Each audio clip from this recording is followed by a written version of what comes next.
ವೈದಿಕ ಜ್ಯೋತಿಷದ ಪ್ರಕಾರ ಗ್ರಹಗಳ ಸಂಚಾರವು ಅನೇಕ ಶುಭ ಮತ್ತು ಅಶುಭ ಯೋಗವನ್ನ ಸೃಷ್ಟಿ ಮಾಡುತ್ತವೆ. ಇದು ಮಾನವನ ಜೀವನ ಮತ್ತು ಭೂಮಿಯ ಮೇಲೆ ಪರಿಣಾಮವನ್ನ ಬೀರುತ್ತದೆ. ಈ ವರ್ಷ ಅಕ್ಷಯ ತೃತೀಯ ಹಬ್ಬವನ್ನ ಯಾಕೆ ಏಪ್ರಿಲ್ 30ರಂದು ಆಚರಣೆ ಮಾಡಬೇಕು ಅನ್ನುವುದನ್ನ ತಿಳಿಯೋಣ. ಈ ಒಂದು ದಿನ ಗುರು ಮತ್ತು ಚಂದ್ರನ ಸಂಯೋಗವು ಗಜಕೇಸರಿ ರಾಜ್ಯ ಸಂಯೋಗವನ್ನ ರೂಪಿಸುತ್ತದೆ.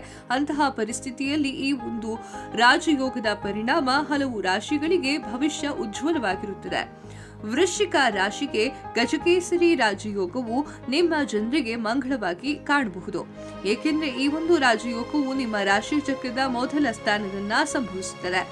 ಆದ್ದರಿಂದ ಈ ಸಮಯದಲ್ಲಿ ನಿಮ್ಮ ಆತ್ಮವಿಶ್ವಾಸದಲ್ಲಿ ಹೆಚ್ಚಳವನ್ನ ನೀವು ಕಾಣ್ತೀರಾ. ಅಲ್ಲದೆ ಈ ಅವಧಿಯಲ್ಲಿ ನೀವು ಬೌದ್ಧಿಕ ಸಾಮರ್ಥ್ಯವೂ ತುಂಬಾ ಚೆನ್ನಾಗಿರುತ್ತದೆ. ಉದ್ಯೋಗಿಗಳ ಬೌದ್ಧಿಕ ಸಾಮರ್ಥ್ಯದ ಪ್ರಭಾವದಿಂದ ಅವು ತಮ್ಮ ವ್ಯವಹಾರಗಳನ್ನ ವಿಸ್ತಾರವಾಗಿ ಒಳ್ಳೆಯದಾಗಿ ಮಾಡುತ್ತವೆ.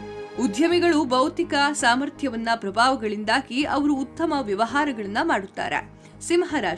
ಸಿಂಹರಾಶಿಗೆ ಗಜಕೇಸರಿ ರಾಜಯೋಗದ ಸೃಷ್ಟಿ ನಿಮ್ಮ ಜನರಿಗೆ ಸಕಾರಾತ್ಮಕ ಪರಿಣಾಮವನ್ನ ಬೀರುತ್ತದೆ. ಯಾಕಂದ್ರೆ ಈ ಒಂದು ರಾಜಯೋಗವು ನಿಮ್ಮ ರಾಶಿಚಕ್ರದ ಕರ್ಮದ ಮೌಲ್ಯವನ್ನ ಆಧರಿಸಿ ರೂಪುಗೊಳಿಸುತ್ತದೆ.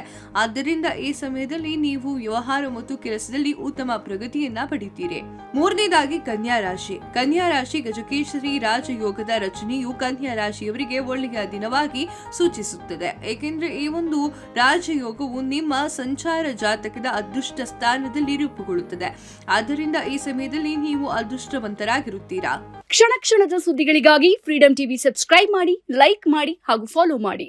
ಹೊಸ ಸುದ್ದಿಗಳ ನೋಟಿಫಿಕೇಶನ್ಗಾಗಿ ಬೆಲ್ ಐಕಾನ್ ಮೇಲೆ ಕ್ಲಿಕ್ ಮಾಡಿ.